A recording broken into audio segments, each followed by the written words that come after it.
क्या आपके भी पेनिस में इरेक्शन आना बंद हो गया है? आपको सेक्स करते समय आपका लिंग खड़ा नहीं होता है, या तो बिल्कुल नहीं खड़ा होता है, ठीक है, या फिर होता है तो ढीला ढाला रहता है, या फिर जब आप सेक्स करने जाते हो और उससे पहले तो खड़ा रहता है, जैसे ही आप इंसर्ट करने वाले होते हो आपका तुरंत ढीला हो जाता है। तो ये बीमारी क्या है, क्यों होती है और इसका क्या समाधान है, आज के वीडियो में इसी टॉपिक पे बात करने वाले हैं, तो बने रहिए वीडियो के अंत तक। नमस्कार दोस्तों, मैं हूं डॉक्टर मनीष शर्मा और आप देख रहे हैं आपका अपना यूट्यूब चैनल आयुर्वेदा किंगडम। दोस्तों, इरेक्टाइल डिसफंक्शन एक ऐसी प्रॉब्लम है जो कि आजकल के समाज में, आजकल के टाइम पे और आज की जनरेशन में मैं देखता क्या, मेरे पास कॉल आते हैं यार। सीरियसली मेरे पास 12-12, 13-13 साल के लड़कों के कॉल आते हैं। ठीक है, 10 हद तो तब हो गई जब मेरे पास, अभी कल परसों की बात है, 10 साल के लड़के का कॉल आ गया आता है और वो बोलता है कि सर मेरा खड़ा नहीं होता है। भैया मैं ये सोच रहा हूँ कि कहाँ जा रही है ये जनरेशन, जहाँ मतलब इस जिस एज में हम लोग शक्तिमान शक्तिमान करते घूमते थे, उस टाइम पे वो अपने पेनिस को खड़ा करने में लगे हुए हैं। कहाँ यार, ये एज आपकी क्या है, क्या करने की एज है और आप क्या कर रहे हो, किस तरफ जा रहे हो आप लोग, मेरे को ये समझ में नहीं आ रहा है। मतलब जिस एज में आपको फ्यूचर के बारे में सोचना चाहिए, पढ़ाई के बारे में सोचना चाहिए, आपके भविष्य के बारे में सोचना चाहिए, जहां पे आपको ये सोचना चाहिए कि कैसे आप अपने भविष्य को उज्जवल बना सकते हो, ब्राइट बना सकते हो, ऐसी एज में आप ये सोच रहे हो कि कैसे खड़ा हो। भैया पूरी जिंदगी पड़ी है उस चीज के लिए। जिस एज में आप अपना फ्यूचर बना सकते हो ना, वो फ्यूचर बनाओ। ठीक है, सेक्स एक ऐसा टॉपिक है जिसके बारे में नॉलेज होना सबसे ज़्यादा ज़रूरी है। सेक्स करना भी ज़रूरी है, ठीक है, सेक्स करो, मैं सेक्स करने के खिलाफ नहीं हूँ, पर आप जो हरकतें कर रहे हो ना जिस एज के अंदर, वो सही नहीं है। ठीक है, खैर ये सब आपकी खुद के ऊपर है, क्या करना है क्या नहीं। मेरा जो टॉपिक था कि इरेक्टाइल डिसफंक्शन जो प्रॉब्लम है, पेनिस में इरेक्शन नहीं आ रहा है, वो क्यों होता है, क्या होता, वो उसके बारे में बात करते हैं पहले। ठीक है, देखिए इरेक्टाइल डिसफंक्शन है बेसिकली पेनिस के अंदर इरेक्शन नहीं आना। इरेक्शन क्यों नहीं आता है पेनिस में, सबसे पहले समझते हैं पेनिस में इरेक्शन आता कैसे है। ठीक है, उसके लिए देखिए, जब भी हम कोई भी ऐसी कंटेंट या कोई भी ऐसी चीज देखते हैं, ठीक है, या फिर जब भी कोई सेक्सुअल एक्टिविटी करने वाले होते हैं, जब हम सेक्स करने जा रहे हैं, उस टाइम पे हमारा जो ब्रेन है वो सिग्नल देता है ग्लैंड्स को सेक्स हार्मोन्स सीक्रेट करने के लिए। ठीक है, और जो ब्लड होता है वो पंप होता है पेनिस की साइड। जब पेनिस के अंदर, क्योंकि हड्डी तो होती नहीं है भैया, ठीक है, तो उसके अंदर क्या होती है, वो एक मांस का लोथड़ा होता है जो अंदर से खोखला है।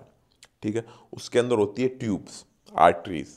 ठीक है, उसके अंदर जाके ब्लड भरता है, खून जो उसके अंदर जाके भरता है, ब्लड पंप होता है और उससे पेनिस में हार्डनेस आती है, इरेक्शन आता है। ठीक है, जब ये ब्लड प्रॉपर आपके पेनिस तक नहीं जा पाता है, तो ऐसी सिचुएशन में आपको आती है इरेक्टाइल डिसफंक्शन की प्रॉब्लम। ये क्यों होता है, इसके पीछे मल्टीपल रीजन है। ठीक है, कुछ रीजन मेन में जिनकी वजह से आजकल सबसे ज्यादा ये प्रॉब्लम देखने को मिलती है, वो बताता हूं मैं आपको। सबसे पहला तो है आपका खान पान, क्या खा रहे हो आप। ठीक है, आप बहुत ज़्यादा तला भुना ड्रिंकिंग स्मोकिंग कर रहे हो, या फिर स्पाइसी फूड खा रहे हो, ठीक है, तामसिक भोजन जिसको बोलते हैं, है ना, वो इसके पीछे सबसे बड़ा कारण है। ठीक है, फिर दूसरा कारण आता है इसके पीछे, मास्टरबेशन, आपकी हरकतें। बहुत ज़्यादा मास्टरबेशन भी इरेक्टाइल डिसफंक्शन का कारण बनता है। आपका बहुत ज़्यादा मास्टरबेशन क्या होता है कि मास्टरबेशन के अंदर आदमी की जो हैंड की ग्रिप होती है वो हार्ड होती है, और सेक्स के टाइम पे, अब बहुत से लोग बोलेंगे यार कि मैं सेक्स में भी तो डेली भी सीमन निकलता है, मास्टरबेशन में भी सीमन निकलता है, तो क्या फ़र्क रह गया था। फ़र्क बताता हूँ। देखो, सेक्स के अंदर क्या होता है कि आपका जो पेनिस है वो वेजाइना के अंदर जा रहा है, तो वेजाइनल वॉल्स होती हैं, वहाँ पे एक तो लुब्रिकेंट होता है, दूसरा वो इतनी हार्ड नहीं होती हैं, सॉफ्ट होती हैं, है ना, और हैंड की जो ग्रिप होती है ना तो ल्यूब्रिकेंट होता है, और दूसरा हैंड की जो ग्रिप होती है वो बहुत ज़्यादा हार्ड होती है, जो कि आपकी पेनाइल जो पेनिस टिश्यू जो हैं या उनके जो टेंडन्स हैं या मसल्स हैं उनको डैमेज करता है।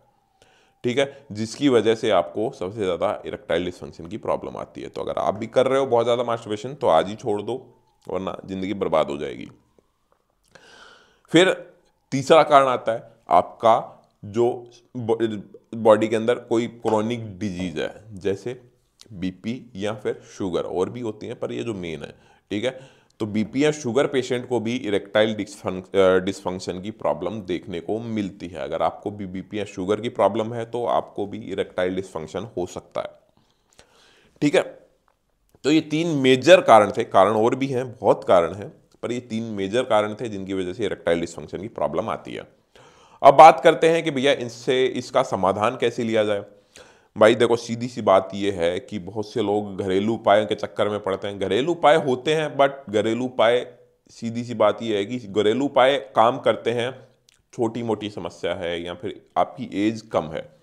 ठीक है, आपकी एज कम है, छोटी मोटी प्रॉब्लम है, तो भैया आपको ज़्यादा कुछ करने की जरूरत नहीं है, आप अश्वगंधा पाउडर ही खा लो। ठीक है, या फिर रतिवल्लभ तेल से ही मालिश कर लो, हो जाएगी आपकी समस्या का समाधान। पर अगर प्रॉब्लम ज़्यादा है तो आपको एक ज़रूरी है सही डॉक्टर की सलाह, और उससे पहले ज़रूरी है आपका जो कारण है। अगर आप बहुत ज़्यादा उल्टा सीधा खा रहे हो, खान पान आपका सही नहीं है, दिनचर्या सही नहीं है, एक्सरसाइज नहीं कर रहे हो, तो वो चीज़ आपको सुधारनी ज़रूरी है। आपका खान पान सही करो, एक्सरसाइज शुरू करो, आपकी समस्या का समाधान आधा से ज़्यादा तो वैसे ही हो जाएगा, और आधे ज़्यादा लोगों का तो बिना दवाइयों को ही हो जाएगा। ठीक है, दूसरा, मास्टरबेशन करना छोड़ो। ठीक है, मास्टरबेशन करना छोड़ेंगे तो ऑटोमेटिकली आपकी समस्या का समाधान हो जाएगा। और तीसरा, जो डिजीज क्रॉनिक डिजीज है जैसे है बीपी या शुगर है, वो कंट्रोल में आएंगी चीज़ें, और फिर उसके बाद जो उनकी वजह से डैमेज हुआ है, वो दोनों चीज़ों को कंट्रोल करने के लिए ज़रूरी है आपको एक सही डॉक्टर की सलाह। ठीक है, आप किसी भी डॉक्टर से मिल सकते हैं, मुझसे बात करना चाहें तो नंबर दिया है, बात कर सकते हो। और अगर किसी भी डॉक्टर से लीजिए सलाह, मैं ये नहीं कर रहा, मुझसे किसी से भी लो, बस जरूरी है एक अच्छे और नॉलेजेबल डॉक्टर से बात करो, जो आपकी समस्या का समाधान करे, आपको सुने और आपका इलाज करे। ठीक है, ये नहीं कि आपसे पैसा लूटा, दवाई दे दी और कोई मतलब नहीं है, ठीक हो ना हो भाड़ में जाओ, ऐसा नहीं होना चाहिए। ठीक है, तो बेसिकली मेरा वीडियो बनाने का मकसद यही था कि जो इरेक्टाइल डिसफंक्शन की प्रॉब्लम आपको आ रही है या फिर पेनिस में इरेक्शन आ रहा है वो सही हो जाए।